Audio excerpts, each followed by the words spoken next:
Bonjour à tous, déjà, je me présente, je m'appelle Manuel, je suis le remplaçant de Quentin Guillet qui présentait les webinaires avec Rémi Baucher à Batilab. Voilà. Aujourd'hui, nous allons avoir un webinaire, le premier webinaire que j'anime, je vous demande votre indulgence.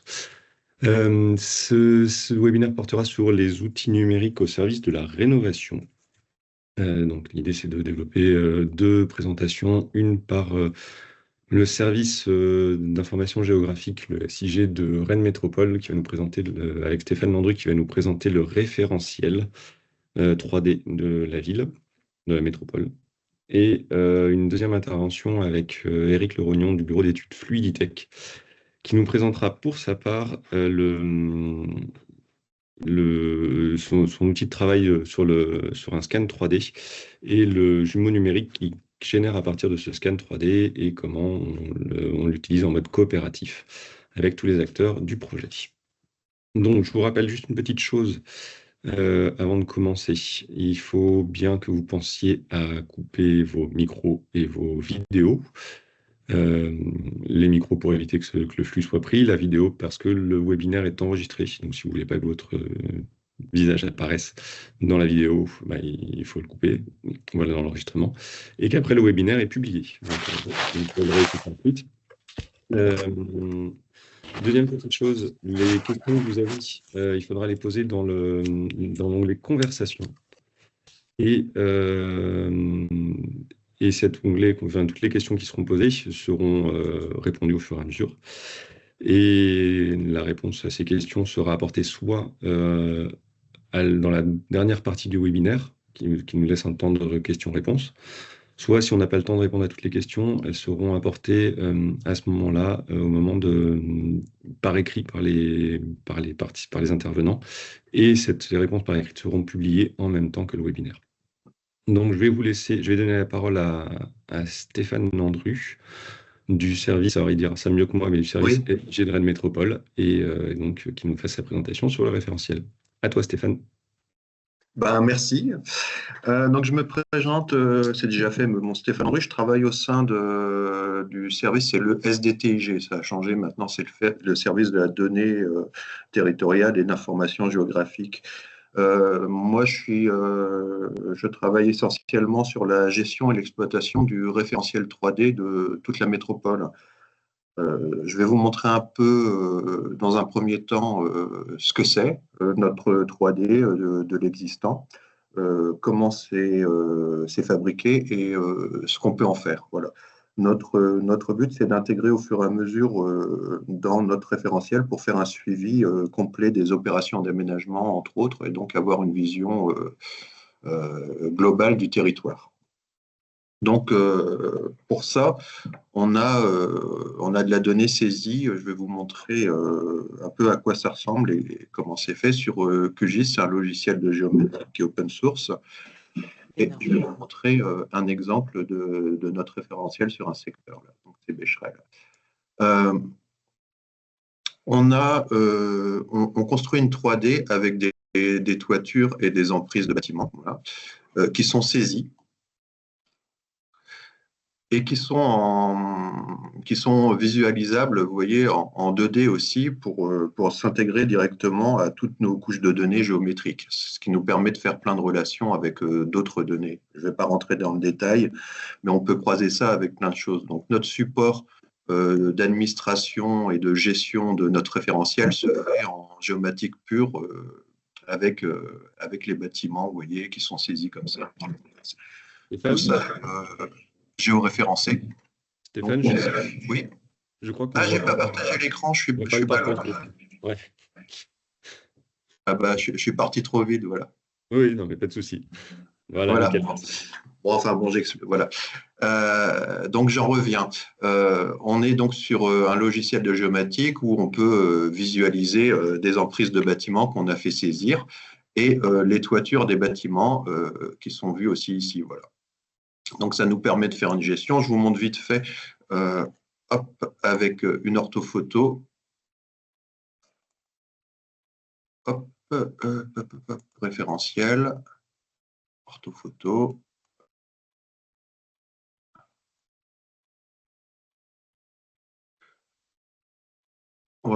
voilà, on va mettre l'orthophoto. Et vous voyez que donc, quand ça arrive, voilà, on a toute la saisie et donc on sait exactement où sont les bâtiments, ce qui va nous permettre de gérer tout ça.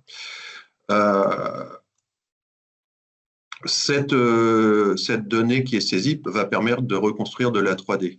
La 3D, mais des volumétries qu'on appelle, qu'on a en format City-JSON. Donc, on va avoir l'intégralité de Rennes Métropole comme ça. Cette donnée, on peut la récupérer, on la diffuse. Je vais vous montrer. On a un serveur de diffusion, une API 3D, où on peut récupérer toute la donnée voilà, toute la donnée. On a mis, je vois plein de trucs, plein de connexions. Voilà. Et donc, on peut récupérer les bâtiments, le sol, la végétation, toutes ces données-là pour recréer un contexte global. Donc, ce que je vais vous présenter, c'est ce qu'on fait au sein du SDTIG. Mais toutes ces données, vous pouvez aussi vous les approprier pour créer votre propre contexte. Si vous voulez faire un bâtiment et que vous voulez l'intégrer dans la globalité du secteur du territoire, vous pouvez récupérer toutes ces données. Ces données, on peut les télécharger, voilà. Et qu'est-ce que c'est comme données? Je vais vous montrer un exemple. Hop, si je retourne dans mon répertoire.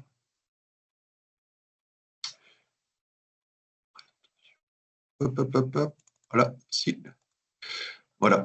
C'est le format dont je vous parlais de City-JSON. Et donc, si je dépose là, c'est un viewer Internet directement. Voilà, vous voyez que vous pouvez télécharger ça et le récupérer. Donc là, vous avez déjà une construction de tout le bâti de Rennes Métropole. Vous pouvez aussi charger le sol, tout le contexte, comme je vous l'ai dit. Ça, c'est la vision sans texture.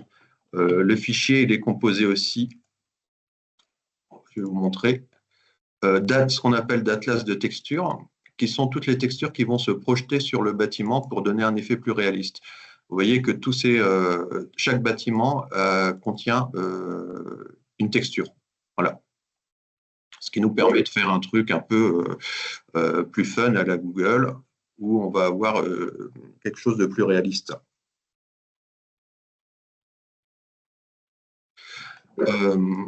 Ces données-là, elles sont créées, comment elles sont créées? Elles sont créées à partir de campagnes de photos aériennes où on va photographier, on va créer l'orthophoto que je vous ai montré, donc la vue de dessus, là. Donc, ça, c'est une campagne de 2021. Et on va faire aussi des photos obliques.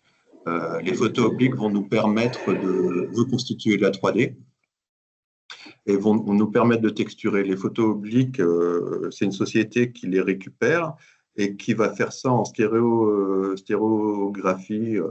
qui va reconstruire une visualisation 3D et qui va saisir ce qu'on voit ici, qui va saisir les égouts, les faîtages pour commencer à créer tout le bâtiment. Voilà. Donc là, là, on va s'arrêter là sur le côté technique. C'était pour que vous compreniez bien ce qui est produit, comment on peut se l'approprier et comment est-ce qu'on peut en faire. À partir de là, je vais vous montrer quelques expériences qu'on a réalisées avec ce référentiel. Hop.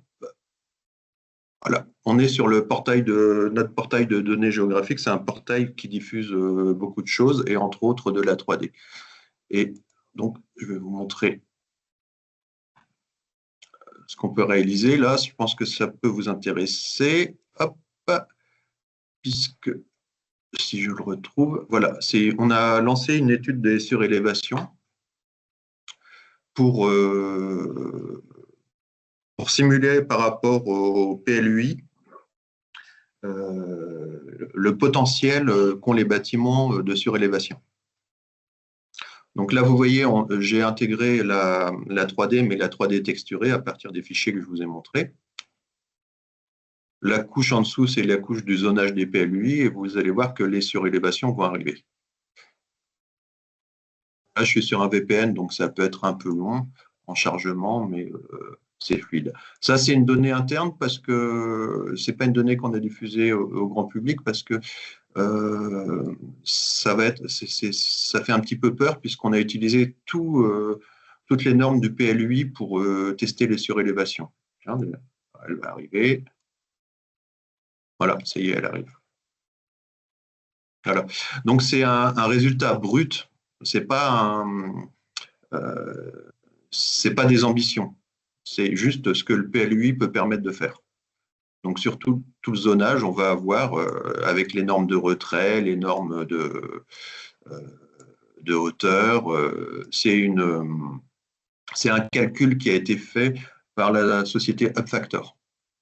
Voilà. Donc ça nous permet d'avoir une vision globale de Touraine Métropole, vous voyez, et de voir comment réagit notre PLUI aussi.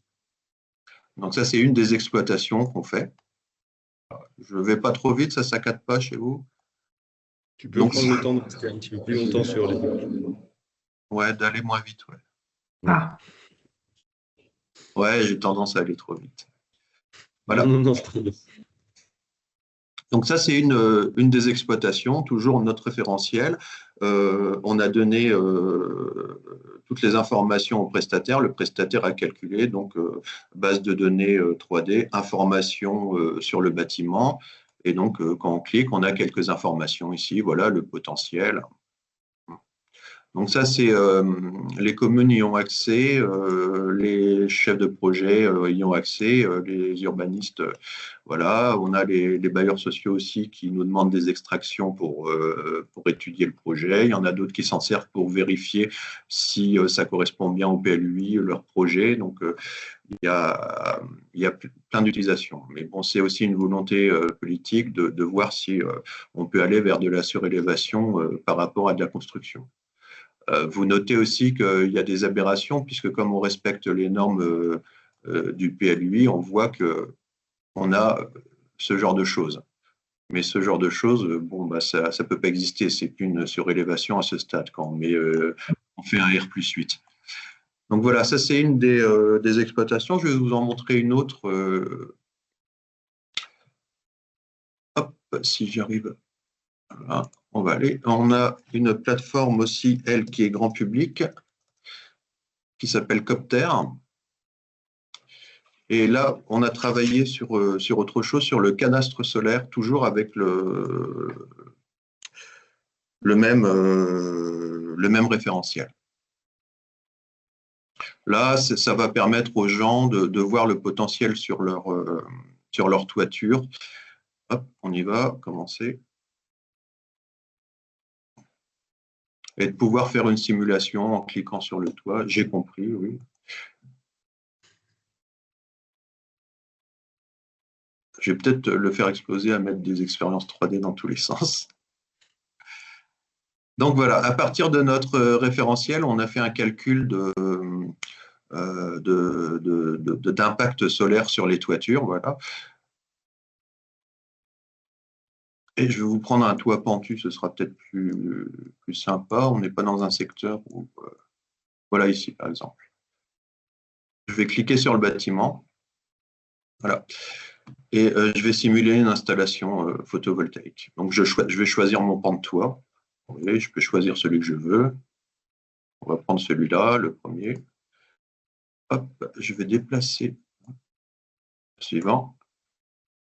Et il va me positionner par rapport au calcul, voilà, tous les panneaux solaires potentiels que je peux mettre. Après, je peux en enlever certains. Oh, il y a un problème avec Jennifer.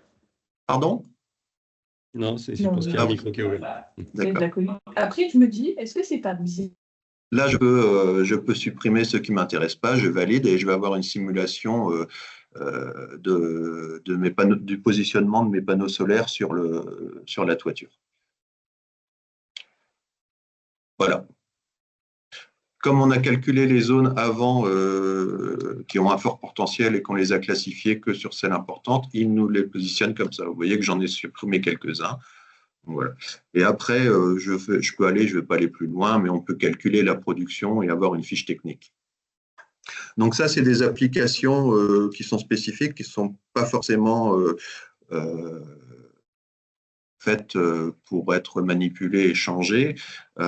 Mais je vais vous montrer la plateforme qu'on exploite pour le suivi des opérations d'aménagement, où là, on va intégrer des projets qu'on nous envoie, on va faire le suivi et on va intégrer ça, mettre à disposition en interne aux chefs de projet et aux décideurs pour qu'ils testent et qu'ils voient l'intégration dans le milieu urbain. Donc, je vais passer sur la plateforme c'est Dassault qui fait la plateforme, qui nous la fournit, mais nous, on intègre toute la donnée dedans.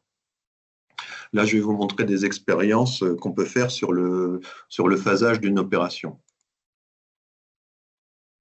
C'est une opération qu'on suit au fur et à mesure de réception et d'intégration des projets. Donc là, ça, c'était une vision globale 1960 pour donner la situation du secteur tel qu'il était avant, parce que ça sert dans une maison du projet et c'est présenté au grand public. Donc, cette expérience, elle est constituée de plusieurs couches géographiques qui sont intégrées, qui sont empilées. Je peux vous les montrer. Vous allez voir. Voilà, on a mis plein de choses dedans et puis on va pouvoir les travailler comme on veut. On a une ortho, on a le terrain, on a les projets urbanistiques, on a le réel, et puis on a voilà, 1960, tout ça, on va l'orchestrer pour pouvoir faire ce qu'on veut. Cette expérience, on fait le phasage, et donc on va commencer, là elle a évolué par rapport au début, on va commencer par prendre le plan guide, et on va extraire les épannelages du plan guide, c'est-à-dire qu'on va prendre les emprises qu'ils ont dessinées sur le plan guide d'aménagement, et les emprises ont un épannelage qui est R+. Voilà. Donc avec un R+2, R+3, on va pouvoir les surélever pour créer ce genre de volumétrie. Ça, c'est l'emprise classique du début. Au fur et à mesure qu'on va recevoir des fichiers IFC, du BIM, on va le traiter, on va l'optimiser pour un affichage web et on va l'intégrer dans le projet. Donc là, par exemple, on a une modélisation à partir d'un BIM qu'on a simplifié. Vous voyez, les fenêtres sont dessinées, on a quelque chose, un peu technologie, jeu vidéo pour simuler, présenter le bâtiment.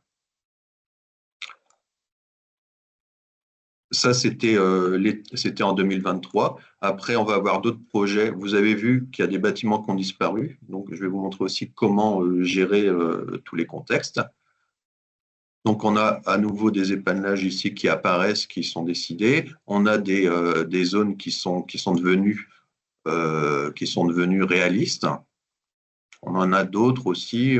L'école qui est arrivée maintenant. Voilà. Et puis, on se projette après sur 2030, où voilà, on a d'autres choses qui arrivent qui ne sont pas encore désignées. On voit dans le fond aussi, c'est en étude, ça va être créé au fur et à mesure. La finalité de cette expérience, c'est que tout soit remplacé par des infographies et qu'on ait une vision globale des transformations et de l'état de l'aménagement. Donc, ce genre de choses, je vais vous montrer vite fait comment on les crée. Comme ça, vous allez comprendre maintenant, vous avez vu les sources, vous avez vu le résultat final, et je vais vous montrer vite fait comment créer tout ce contexte. Prendre ici, vous voyez. Hop. Je prends juste mon application. Voilà.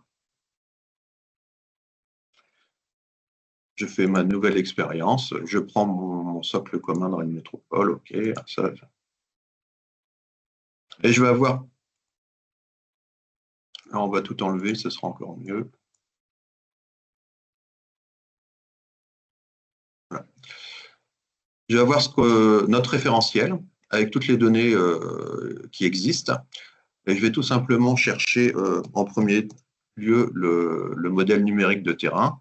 Donc, c'est les élévations. Vous allez voir que maintenant, j'ai un terrain avec du relief. C'est ce qu'on produit aussi, c'est disponible au téléchargement. Après, je vais mettre une ortho dont je vous ai parlé tout à l'heure, qui est connecté sur un des flux, ce n'est pas quelque chose qui est en interne à la machine, c'est connecté à notre serveur de diffusion. C'est aussi quelque chose que vous pouvez récupérer. Voilà. Donc là, on crée notre contexte. Je vais mettre mes fameux CityJSON dont je vous ai parlé tout à l'heure. Je vais prendre cela.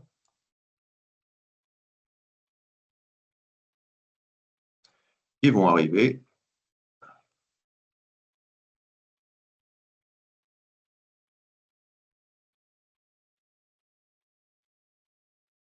Là, comme je l'ai fait en direct et qu'il n'y a pas de priorité, il va charger l'orthophoto avant de charger mes bâtiments. On peut d'ailleurs l'enlever pour l'instant, ça ira plus vite. Voilà, ça y est.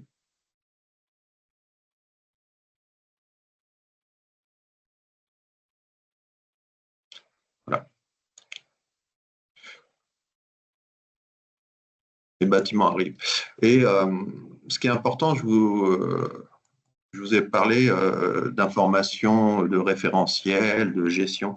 C'est que toutes ces entités, contrairement à Google Maps, où on a une 3D qui est un maillage complet et qui délimite pas les bâtiments, là, on peut agir sur tous les bâtiments.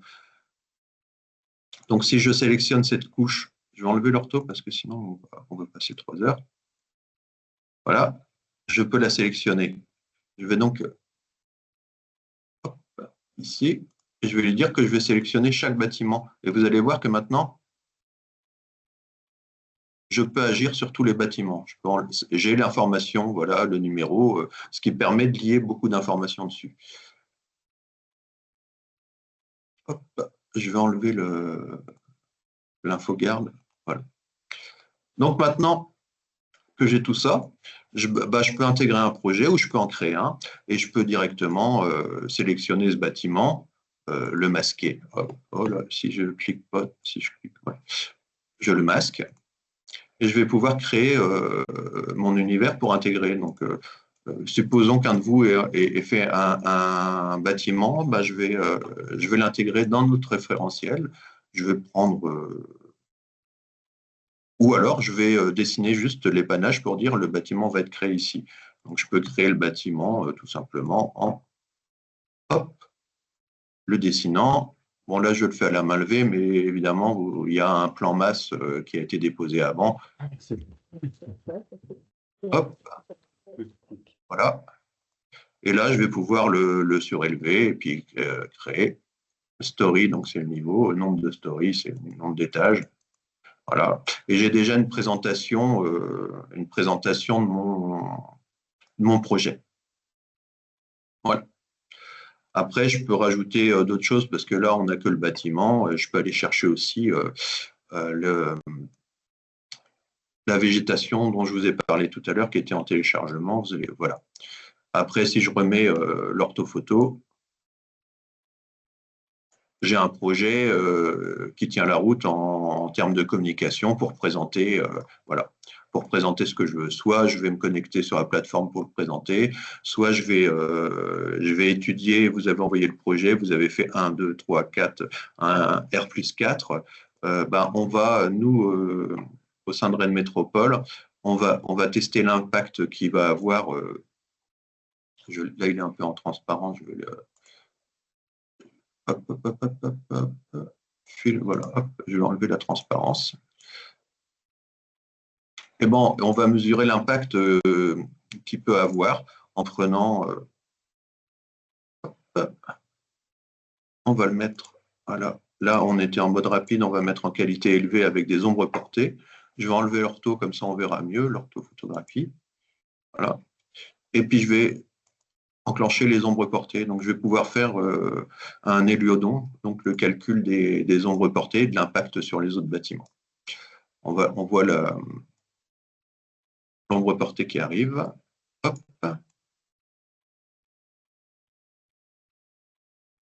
Et là, je vais tout simplement sur le calendrier, et puis je vais voir, hein, je ne vous fais pas tout l'éphéméride, mais voilà, en avril, comment voilà, l'impact. Donc après, oh là là, ils veulent de la lumière, donc est-ce qu'il faut revoir, est-ce qu'il faut étaler Donc c'est comme ça qu'on va travailler. On a aussi, là je vous ai montré une volumétrie, on a, je recherche, voilà, on reçoit aussi des fichiers IFC, hein, des fichiers IFC, on les travaille avec un autre logiciel open source qui est Blender. Hop, le temps qu'il se mette en route, voilà. Et on va analyser, on va voir tout le travail, voilà, il est ici, il le lit parfaitement. Donc, si je vois les volumétries qui ont été exportées avec l'IFC, je peux les sélectionner toutes, les masquer, voilà. Je peux enlever aussi à l'intérieur, enfin, je vous disais que j'optimise, je peux enlever tout ce qui est, là c'est déjà fait, mais les fours électriques, les robinets, tout ce qui va peser lourd. Après, je vais tout sélectionner, je vais l'exporter, l'enregistrer, et je vais le déposer tout simplement sur la plateforme pour pouvoir créer. Je vous montre ça vite fait, puis je pense que... Ouais, je pense qu'on arrive. Ouais, je regarde l'heure aussi. Et on a tout simplement, je vais le retrouver parce que j'en ai de plus en plus. Voilà. Hop. Voilà.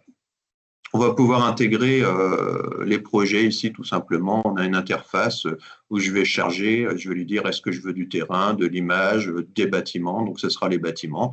Je vais recevoir le bâtiment. Du coup, le bâtiment, il va apparaître dans le référentiel dont je vous parlais, donc le menu.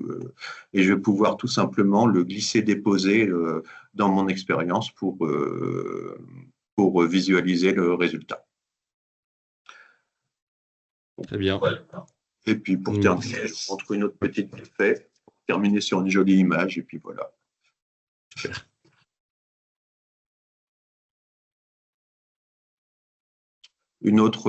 C'était une autre ZAC, un aménagement différent, où on n'est pas passé par le phasage, mais là on intègre tout au fur et à mesure. Voilà. Ce que ça peut donner, ce qui est présenté aussi dans les maisons du projet, parce qu'on a l'obligation de présenter publiquement l'évolution des travaux. Voilà. Donc là, il y a de plus en plus on est presque sur quelque chose de finalisé. Vous voyez, il y a de plus en plus d'infographies qui sont arrivées et presque plus de cubes blancs. Voilà. Super. Eh ben, merci beaucoup pour cette présentation, Stéphane. Je te propose qu'on s'arrête sur cette jolie image, en effet, et qu'on passe la parole à Éric Lerognon de Fluiditech qui va nous parler de l'approche plus bâtiment. Cette fois, là, on a une approche territoire. Là, on va parler plus du bâtiment en lui-même et sur la question du jumeau numérique et du scan 3D. Je te laisse la parole, Éric. Merci, Manuel. Est-ce que, Manuel, tu vois mon écran? Il est bien partagé? C'est bon? Le partage d'écran fonctionne bien. Ouais. Merci beaucoup. Donc, Éric Lerognon, je suis en effet gérant d'un bureau d'études qui s'appelle Fluiditech. Je remercie et je félicite Bâtilab pour tout le travail qu'ils mettent en place sur la Bretagne. On a de la chance d'avoir Bâtilab sur notre territoire. Je pense qu'il faut qu'on en profite tous. Donc, j'invite chacun à adhérer à Bâtilab, au moins. Moi, je vais vous parler d'un sujet, mais avant, je vais présenter Fluiditech. Donc, Fluiditech, c'est un bureau d'études thermique fluide. Hein, c'est très classique dans le métier de la maîtrise d'œuvre. On est 6 salariés, on est basé à Ploërmel et puis on a une antenne à Rennes. On fait partie d'un certain nombre de réseaux, bien évidemment Bâtilab, également sur un réseau de bureaux d'études qui s'appelle Atermis, qui est national. On fait partie de B2E, qui est aussi local, territorial, Bretagne, sur tous les aspects environnement. Je suis adhérent du Sinovouest et acteur du collectif Bob, pour ceux qui connaissent un petit peu cette dynamique autour du numérique en Bretagne. On a été, juste pour vous dire qu'en 15 ans, on essaye, on est une petite équipe, hein, mais on essaye d'innover. On a eu un BIM d'argent en 2019 hein, pour la rénovation de notre bâtiment. Alors, petit bâtiment, hein, c'est 140 mètres carrés, mais voilà, ce qui a donné l'occasion d'être mis en visibilité et de démontrer notre capacité d'innover. Et dernièrement, en décembre 2024, on a eu le trophée d'or de Bâti-Info sur le process que je vais vous présenter. Avant, je voulais aussi vous parler, c'est que quand on a une petite structure comme des cabinets d'archi ou des bureaux d'études, souvent on est pris par notre quotidien, on est On n'a pas beaucoup de temps pour lever la tête, pour essayer des choses nouvelles. C'est pour ça que j'ai créé il y a 8 ans Bimeo, et au sein de Bimeo, on a développé un service qui s'appelle RenovaSyst. Et ce service, il est là pour vous accompagner dans l'expérimentation des nouveaux outils, des nouvelles méthodes, des nouveaux process. Donc, c'est avec RenovaSyst qu'on a déployé le process que je vais vous présenter.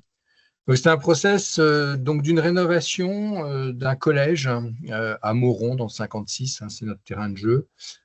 L'idée, l'architecte est venu nous voir en disant, ben voilà, le maître d'ouvrage, c'est privé, hein, il ne sait pas trop comment faire, il faut rénover. Donc, c'est un chantier qui va durer dans le temps parce qu'il n'y a pas forcément des moyens illimités. Et donc, on a proposé à l'architecte de déployer cette méthode et de dire, bon, on va faire un scan nuage de points. Alors là, je vous entends dire, mais c'est absolument pas nouveau, c'est connu depuis belle lurette. Oui, tout à fait, le nuage de points, pour nous, est pas une nouveauté, mais c'est l'exploitation de son fichier qui va être intéressant.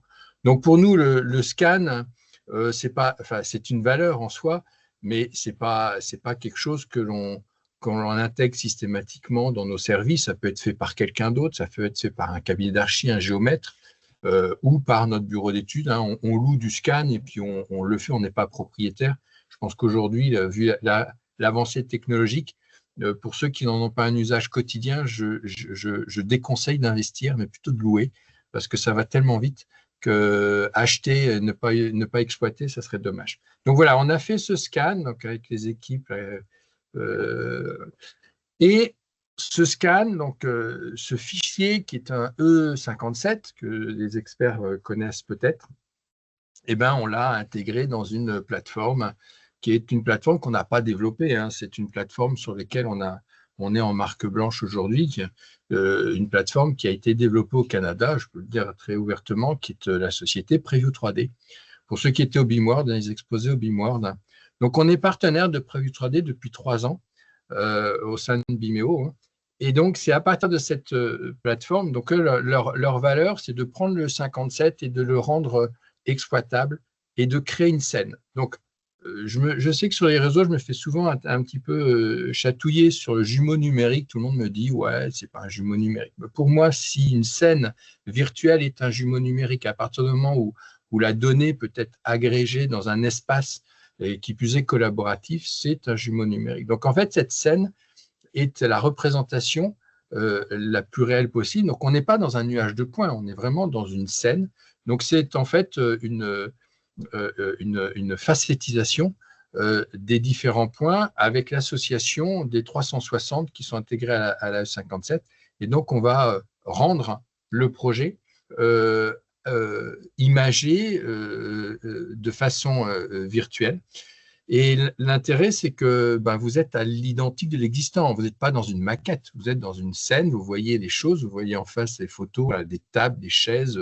Donc, c'est la visite virtuelle, on va dire. C'est allégé. C'est un lien URL qui est transmis à une équipe et qui l'ouvre et qui travaille. Donc, c'est vraiment, les choses sont simples. Et c'est surtout accessible sans aucune formation. Alors, moi, je ne suis pas l'expert. Il y a dans les participants, mes collaborateurs qui sont beaucoup plus experts que moi, mais si on a un peu de temps tout à l'heure, je vous ferai une petite démo en live avec mon peu d'expertise. Vous verrez que c'est très simple d'utilisation. Donc voilà, cette scène, pour moi, elle est importante parce que quand on l'a proposé à l'architecte, je peux vous dire qu'il était super content. Hein. Il a évité les déplacements aller-retour. J'ai oublié une cote, il y a un truc. Là, tout est exploitable dans cette scène par l'ensemble d'une équipe. Dans cette scène, notre objectif, encore une fois, ce process, c'est un petit peu prototype. Hein. On est en train de l'enrichir, on est en train de l'alimenter. Donc, dans cette scène, il y a matière à ramener des objets. Hein, des objets, on peut…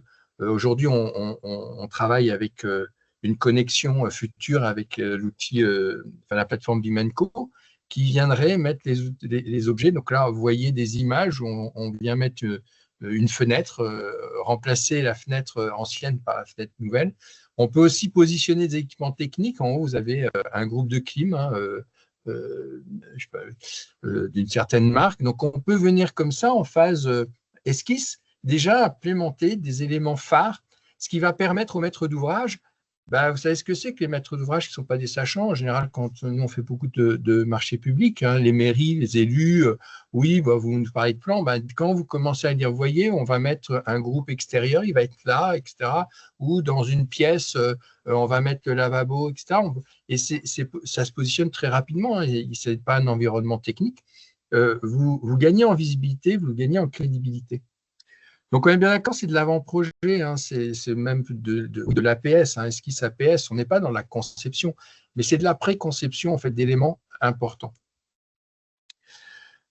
Ensuite, comme je l'ai déjà dit, une des fonctionnalités, c'est le partage. Donc, vous voyez ici, il y a des photos où on est plusieurs dans la scène. Donc, on peut faire une revue un peu technique avec le biostructure, l'archi, le biofluide. Quand on a des difficultés à faire passer des équipements, on identifie qu'il y a des points durs. On peut dire, allez, viens, on se rejoint à telle heure, chacun sur son PC, on se balade et on explique un peu les difficultés. Donc, je pense que c'est un outil qui va permettre également de faciliter la communication et de faciliter la résolution de problèmes.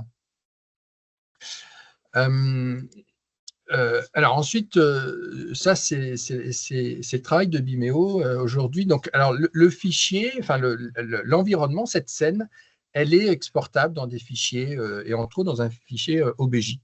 Donc, on est en train de travailler sur l'import d'OBJ dans nos outils Bimeo pour pouvoir reconstruire la maquette 3D sans aucun maîtret papier, de façon automatique. Donc là, vous voyez la maquette ici de ce collège a été construite.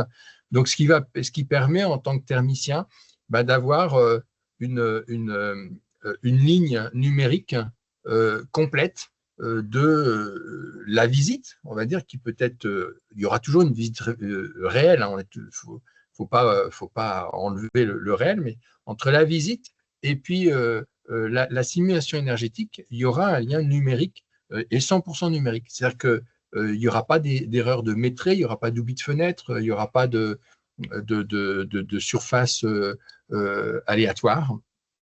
Donc, ça va permettre un gain de temps important et surtout un gain de qualité. Et vous le savez, pour ceux qui nous suivent un petit peu autour de Bimeo, aujourd'hui, on se connecte automatiquement à nos outils numériques de conception et de qualification sont connectés aux outils de l'éditeur logiciel Perenou. Donc, on lance l'audit énergétique sans avoir fait aucune saisie manuelle.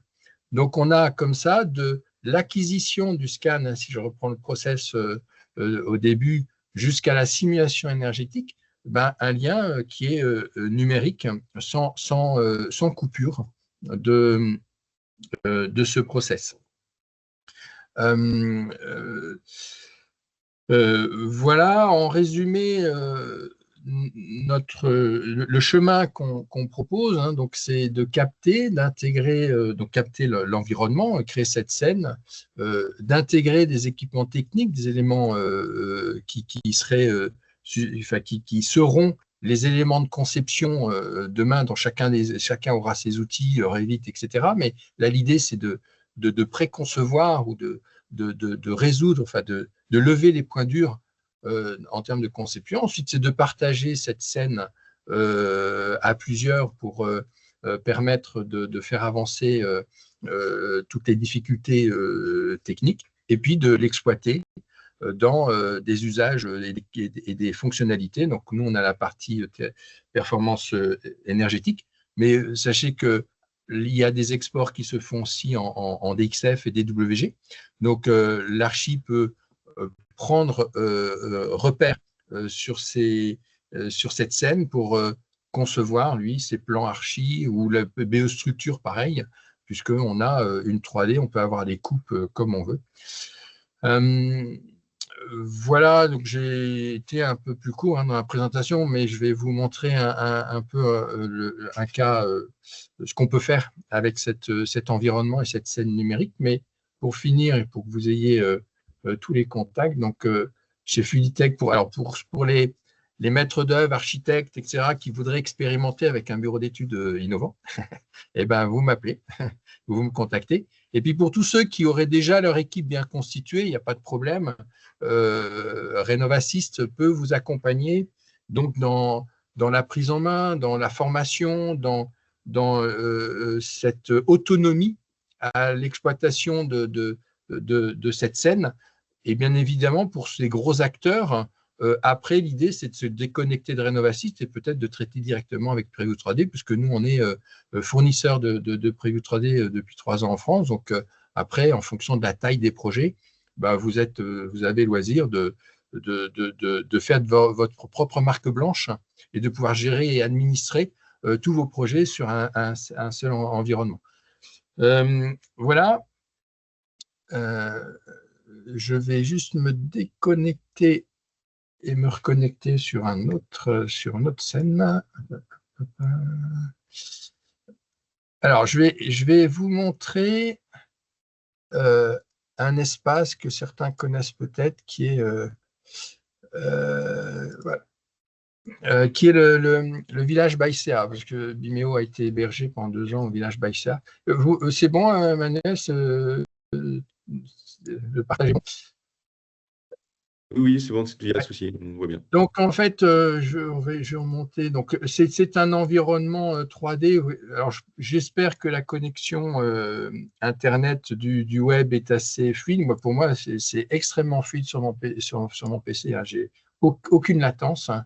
Donc, le village Baïsa, qui est à la Courrouze à Rennes, hein, donc, qui a été scanné. Donc, on est dans un environnement virtuel, c'est une scène. Alors vous allez me dire, c'est pas très net, il y a des facettes. Mais c'est normal parce que la qualité de cette scène va être fonction de la quantité du point de mesure, enfin, du point de scan que vous faites. Et on va juste voir, on peut se mettre sur des points de scan où il y a eu la 360. Et vous voyez que là, on est dans un environnement réel parce que c'est la 360. Je pivote autour de la 360 et je peux voir, comme tout outil de 360, les autres points qui ont été faits. Vous voyez, je me balade. Donc là, vous êtes dans un environnement assez clean. Plus vous faites de points, ben, plus la scène en dehors de ces points de 360 va être fluide et claire. Donc là, je vais sortir de cet environnement photo 360 et je vais mettre en free view, hein, donc en balade. Et vous voyez que la scène a été reconstituée par rapport aux nuages de points et aux images de la 360. Bon, voilà, c'était là déjà pour la manipulation. Qu'est-ce qu'on peut faire dans cette scène? Bien évidemment, on peut prendre des cotes. Juste avant, quand Stéphane parlait et que je l'écoutais, bien évidemment, j'ai fait quelques cotes. Vous voyez, on peut, ici, entre les deux poutres, on a 4,64 m. On peut prendre toutes les cotes. Les cotes sont indiquées comme un objet, c'est-à-dire qu'après, vous pouvez les visualiser dans une liste de cotes. Enfin, et tout ça, c'est intéressant. Vous pouvez également créer des annotations. Ici, j'ai mis une annotation sur la table. Voilà, description. Qu'est-ce que là? Oui, retirer la table. Donc, vous pouvez mettre des couleurs. Vous pouvez mettre sur une annotation un lien URL. Vous pouvez mettre une vidéo, enfin une bande son. Enfin, vous pouvez, et ces annotations vont être structurées dans une arborescence. Et vous pourrez aller comme ça vous balader et visualiser toutes les annotations du bâtiment. Il y a une autre fonction qui est très intéressante. Encore une fois, je vous dis, je ne suis pas l'expert. Vous voyez que même sans être expert, ça marche pas mal. Voilà. Il y a une fonction qui est très intéressante, c'est quand vous êtes dans une scène, vous savez, des fois on a des rénovations ou qui sont un peu encombrées ou où il y a plein d'objets qu'on ne veut pas, ben vous pouvez les couper. Et là, je vais vous faire, donc vous venez placer sur le sol la zone que vous voulez découper, vous la mettez en hauteur. Voilà, c'est une boîte que vous créez. Et une fois que vous l'avez définie, le process se lance. Je n'ai pas tout pris, il y a un petit bout de tabouret qui va pas être pris. Et ça devient un objet.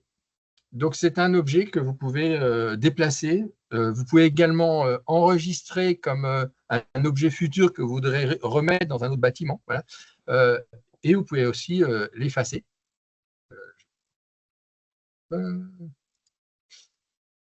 Normalement, ah oui, l'effacer, voilà.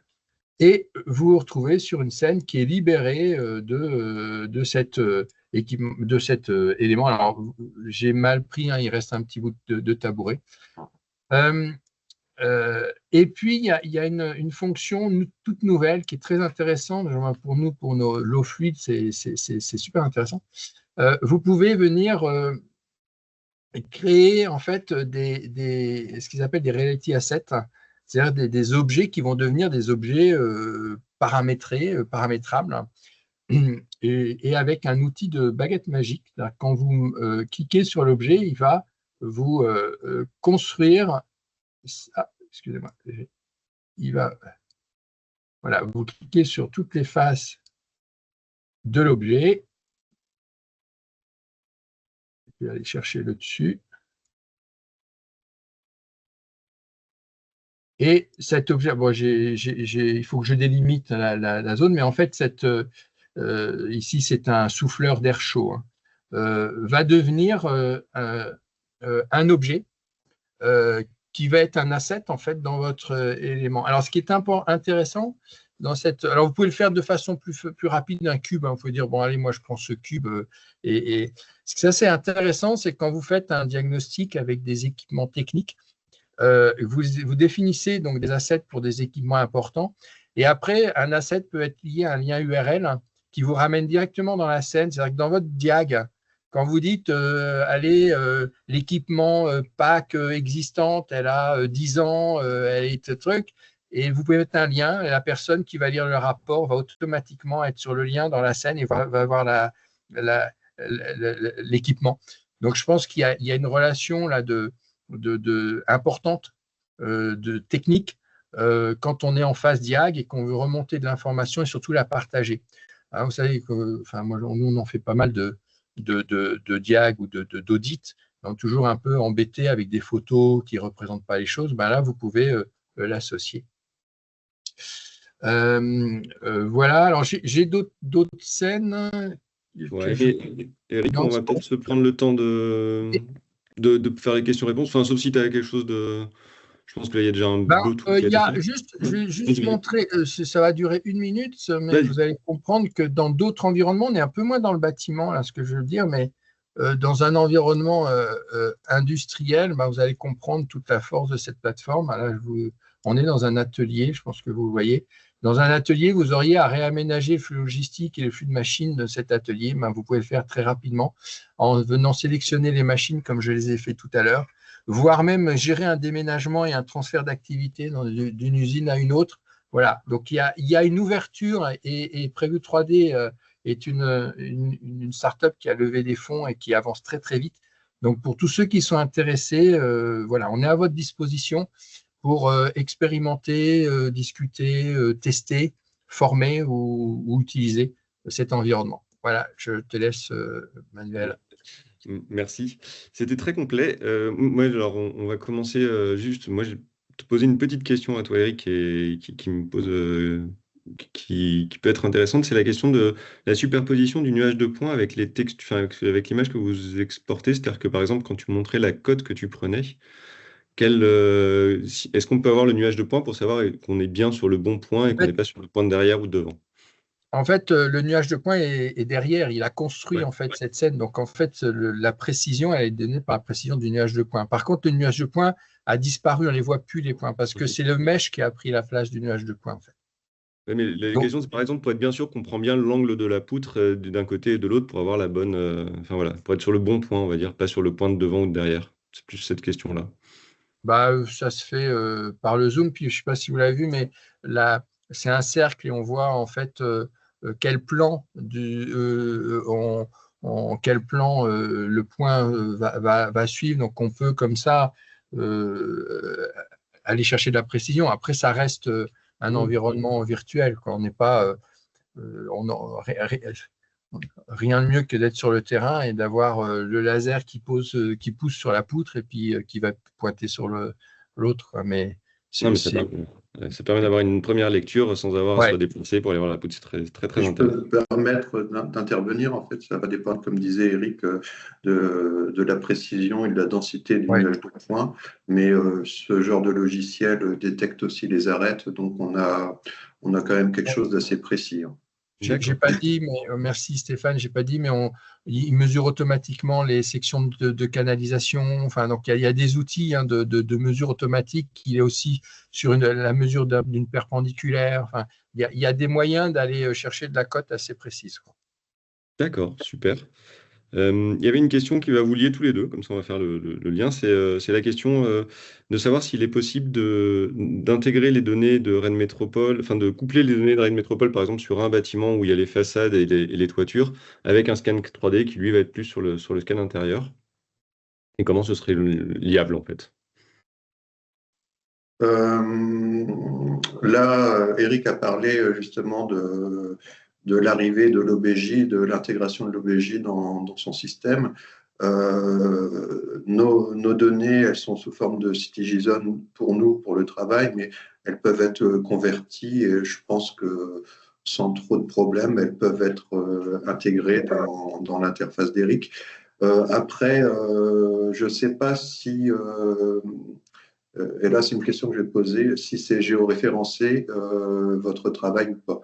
Parce que tout va dépendre. Si on a les coordonnées, on va le caler facilement. S'il n'y a pas de coordonnées, ça va être. C'est géoréférencé, par contre, de façon très humble, je n'ai jamais testé. Donc, il faut tester. Eh ben, on va le faire. Il y a des pistes de réponse, en tout cas, c'est bien que ce soit géoréférencé. Par contre, moi je voulais dire une chose, Manuel, par rapport à ta question. Moi, je vais peut-être choquer, mais je suis un fervent défenseur de la maquette par usage. C'est-à-dire qu'une maquette thermique n'est pas une maquette archi, qui n'est pas une maquette structure, qui n'est pas une maquette fluide. Et je pense qu'il faut arrêter de rêver à la maquette unique, quoi. Il faut que chacun des métiers s'approprie la maquette avec ses paramètres, avec son niveau de définition. Très clairement, en thermique, vous savez ce que c'est, on n'a pas besoin d'avoir trop de détails. Donc, attention, je ne sais pas qui a posé la question, mais attention à vouloir tout mettre dans un gros truc et tout compte fait, on n'a pas tout ce qu'il faut, quoi. Il faudrait plus. Oui, mais là, on était plus dans une question de représentation. À ouais. l'échelle, à la deuxième échelle, quand tu avais une modélisation du projet, je pense que c'est là. Effectivement, après, je rebondis aussi sur ce que tu disais tout à l'heure. Et ce que tu dis actuellement, on parle de jumeaux numériques, mais il y a des granularités différentes et il n'y a pas la solution universelle.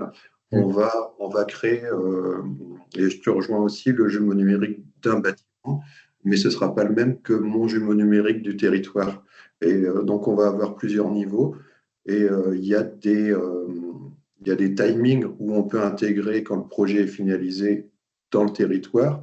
Mais avant, effectivement, à part une visualisation de communication ou de présentation dans le contexte, il y a peu d'intérêt à ton niveau de lier ça. Très bien. On a aussi des questions, alors après, sur la question de la précision des données dans les deux cas, mais je pense que vous avez quand même pas mal répondu, donc peut-être que vous pourrez repréciser ça par écrit. Stéphane, il y a une question sur le cadastre solaire qui revient pas mal, c'est la question de la prise en compte des extériorités, donc ça peut être soit les masques existants, donc je pense que ça oui, les masques proches, que ce soit végétation et ou bâtimentaire, mais ça oui, et la question des contraintes, par exemple sur les secteurs protégés ou les secteurs ABF. Est-ce que c'est pris en compte ou pas? Là, on a fait un calcul global sur tout le territoire. On n'a pas filtré sur les contraintes. Ça va être la problématique de la V2, on va dire. On les a prises sur le potentiel de surélévation, mais pas sur le solaire. Là, on a voulu faire un global. Et la première question, oui, effectivement, on ne s'est pas basé sur notre maquette 3D pour faire le calcul, mais on a pris en compte l'environnement global. Donc, on a travaillé le calcul à partir de ce qu'on appelle le MNS, le modèle numérique de surface. C'est une image qui recrée tout. Donc, une image d'élévation qui va recréer les arbres, tous les bâches et toutes les occlusions. Donc, Si vous allez dessus, vous verrez qu'il y a des endroits, il y a des grands toits où il y a la moitié du toit qui n'a pas de potentiel parce qu'il y a un arbre devant. Donc on a ça en compte et aussi les occlusions de certains bâtiments. Et c'est un calcul sur une année complète, donc le cycle solaire, donc les masques sont pris en compte. Très bien. Donc, alors, on a vraiment pas mal de questions sur la question des précisions, donc à voir comment vous pourrez y répondre, parce que je pense que justement, c'est vraiment la question de ça. Je pense que ça sera plus pratique de y répondre en écrit, parce que ça viendra de... Enfin voilà, vous pourrez coupler certaines questions qui se rapprochent. Il y a une question, alors je suis en train de la lire en même temps. C'est la question qui va plutôt à toi, Eric, sur la question du nuage de points. Ça veut dire que chaque BE doit et peut exploiter le nuage de points comme il l'entend. C'est un peu ça que tu entends dans le fait de chacun sa maquette pour chaque usage différent, quoi. Bah, en fait, moi, ce que je voulais dire, c'est qu'un nuage de points recrée l'existant en format numérique. Mais il ne fait pas une maquette, hein. On n'a pas, à partir d'un nuage comme ça, Snapkin n'existe plus, hein. Je ne sais pas pour ceux qui ont connu ça, qui essayaient de faire une maquette automatiquement. Donc aujourd'hui, l'idée, c'est que chacun s'approprie cette scène qui n'est plus un nuage de points, mais une scène pour créer, pour partir de cette scène pour créer sa maquette. Donc l'archi, comme j'ai vu, il va exporter des coupes 2D dans toutes les faces, etc. Et il va alors, ce qu'il faut savoir, c'est que oui, il y a un plugin Revit qui importe automatiquement l'OBJ dans Revit. C'est pas un nuage de points, c'est l'OBJ, donc beaucoup plus léger et beaucoup plus simple à utiliser, et on ne passe pas par Recap. Donc pour les archis, ça c'est quelque chose d'intéressant, pour les biostructures aussi. Voilà, chacun va s'approprier et va créer sa propre maquette avec ses propres outils, hein, à partir de cette donnée numérique. Donc nous, d'un point de vue thermique, quand je dis nous, là, je me positionne plus sur le côté Vimeo, mais c'est notre fer de lance de construire la 3D à partir d'une visite qui a été faite, quels que soient les outils qu'on utilise. Donc on a, nous, aujourd'hui, un outil forme questionnaire, un outil croquis, puis un outil réalité augmentée avec iPad Pro que certains connaissent, et on voulait aller plus loin, et c'est ce qu'on fait, c'est d'aller dire le nuage de points va être maintenant notre support aussi pour créer cette maquette numérique, mais une maquette thermique, quoi, une maquette numérique thermique, mais elle est très simple, la maquette thermique, hein, pas en attendre, c'est des murs, des trous dans des murs, des surfaces, des ponts thermiques. Voilà. Donc, ce que je dis là, c'est que il ne faut pas attendre que quelqu'un fasse sa maquette qu'un autre fasse sa propre maquette, quoi. C'est ça que je dis. C'est qu'on est mieux servi par soi-même. Donc, l'intérêt de ce process, c'est que la partie initiale est un nuage de points 57 traduit et rendu exploitable. Alors, j'ai lu un peu des gens qui me disent oui, mais il y a d'autres outils qui font aussi de la 3D à partir d'un nuage de points. Mais bien évidemment, il y a plein d'outils. Là, je pense que l'intérêt de cet outil, c'est qu'il agrège plusieurs cas d'usage. Le partage, l'implémentation des objets, la prise de cote, l'export de l'OBJ. Voilà. Encore une fois, le numérique avance à une allure très, très forte. Et il y a plein d'autres outils, hein. Je n'ai pas de problème avec ça. Pour rebondir aussi, oui, justement, sur ce que tu dis, nous, au sein du SDTG, on a une équipe topo et on a le scan Leica. On produit aussi du nuage de points et effectivement, on le fournit. On a aussi un service interne qui fait du BIM à partir de relevés. Il y a plein de possibilités, mais effectivement, dans ce que présente Eric, la collaboration autour de cette source est intéressante. Après, chacun se l'approprie comme il veut en fonction du niveau qu'il veut faire. La personne qui fait du thermique ne va pas faire forcément un BIM Revit pour l'exploiter. On est dans une source qui est effectivement cotée, qui est une base de départ, et chacun va en faire ce qu'il veut et ça va partir dans tous les sens. Mais l'important, c'est de pouvoir communiquer sur... C'est exactement comme sur la plateforme, moi sur l'aménagement, c'est qu'on va regrouper tout le monde et on va cogiter et parler sur le projet.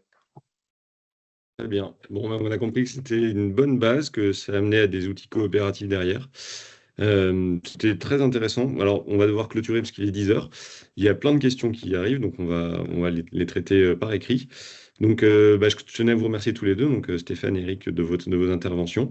Il y a des questions qui justement amènent à des liens par la suite, donc vous les verrez, vous y répondrez.